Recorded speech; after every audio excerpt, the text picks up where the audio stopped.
1942 চনৰ 20 আগষ্টত ব্ৰিটিছৰ পতাকা নমাই দেশৰ ভিতৰতে প্ৰথম ত্ৰিৰংগা পতাকা উৰিছিল চতিয়া থানাত।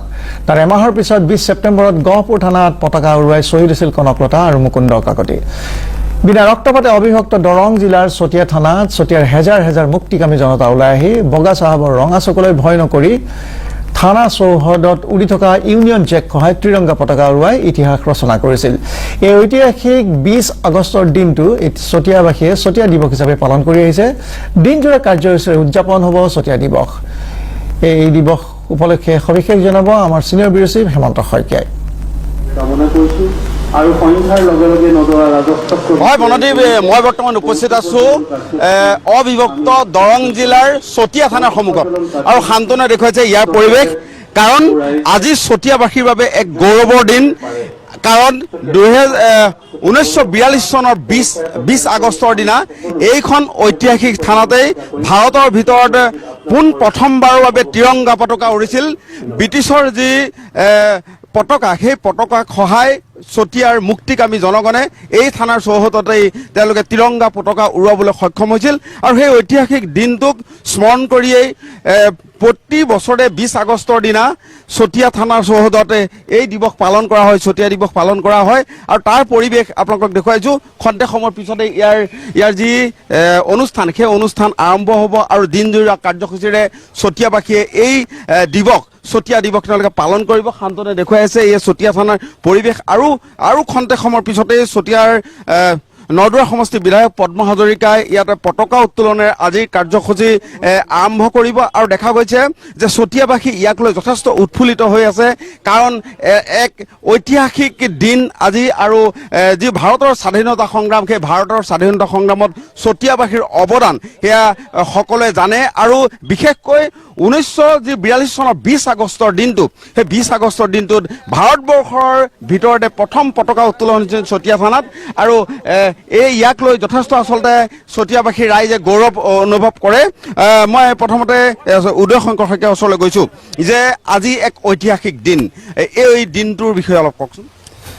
1942 চনৰ 20 আগষ্টৰ দিনা ভাৰতবৰ্ষৰ ভিতৰতে প্ৰথম আচলতে চতিয়াৰ মুক্তিযোদ্ধাসকলে, সেই সময়ৰ ছাত্ৰসকলে একত্ৰিত হৈ পেলাই চতিয়া থানাৰ প্ৰাংগণত ব্ৰিটিছৰ ইউনিয়ন জেক নমাই ভাৰতৰ ত্ৰিৰংগা পতাকা উত্তোলন কৰিছিলে। আৰু এইটো এটা আচৰিত কথা যে ভাৰতবৰ্ষৰ ভিতৰত এইখন থানাৰ ভিতৰতে, এইটো কেম্পাছতে আচলতে সেই সময়ৰ চতিয়াৰ ছাত্ৰ ছাত্ৰীসকলে বা চতিয়াৰ সেই সময়ৰ মুক্তিযুঁজৰ নেতৃত্বত থকা মানুহসকলে যি ধৰণে এই কাম কৰিলে তাৰ কাৰণে আচলতে চতিয়াবাসী ৰাইজ উৎফুল্লিত। আৰু আজিৰ দিনটোত আমি তেখেতসকলৰ স্মৃতি, তেওঁলোকৰ যি একতা, তেওঁলোকৰ যি চিন্তা, তেওঁলোকে যি ভাৰত দেশৰ প্ৰতি থকা প্ৰেম, সেই কথা আমি স্মৰণ কৰিবৰ কাৰণে চতিয়াবাসী ৰাইজ আজি ওলাই আহিব। হয়, কি ক'ব আপুনি, কি ক'ব আজি এই ঐতিহাসিক দিন এটা? ভাৰতবৰ্ষৰ লগতে চতিয়া থানাৰ এই যি ঐতিহাসিক স্বৰ্ণময় অধ্যায়, আমি গৰ্বিত যে 1942 চনৰ আজিৰ এই দিনটোতে যে ইউনিয়ন জেক ইয়াত নমাই ভাৰতৰ স্বাধীনতা সংগ্ৰামী হিচাপে এই চতিয়া অঞ্চলে যি এক ঐতিহ্য ৰক্ষা কৰিছিল। আমি গৰ্বিত আৰু আনন্দিত যে সমগ্ৰ ভাৰতবৰ্ষৰ লগতে এই ভদ্ৰলোকৰ স্থান চতিয়াই এই ঐতিহ্য ৰক্ষা কৰিছে। শান্তনে দেখুৱাইছে ইয়াৰ পৰিৱেশ দেখুৱাইছে। আৰু খন্তেক সময়ৰ পিছতেই ইয়াতে চতিয়া নদুৱাৰ বিধায়ক পদ্ম হাজৰিকাই পতাকা উত্তোলনী কাৰ্যসূচী আৰম্ভ কৰিব। আমাৰ চতিয়া পৌৰপতি দীপশিখা সন্দিকৈ আছে। কেনেকুৱা লাগিছে আজিৰ দিনটোৰ কথা? হয়, আজি আমাৰ বাবে সৌভাগ্যৰ দিন, আমাৰ চতিয়াবাসীৰ বাবে সৌভাগ্যৰ কথা। আমাৰ 1942 চনৰ 20 আগষ্ট তাৰিখে এই ঐতিহাসিক পুৰণা থানাখনতে আমাৰ পতাকা উত্তোলন কৰিছিলে।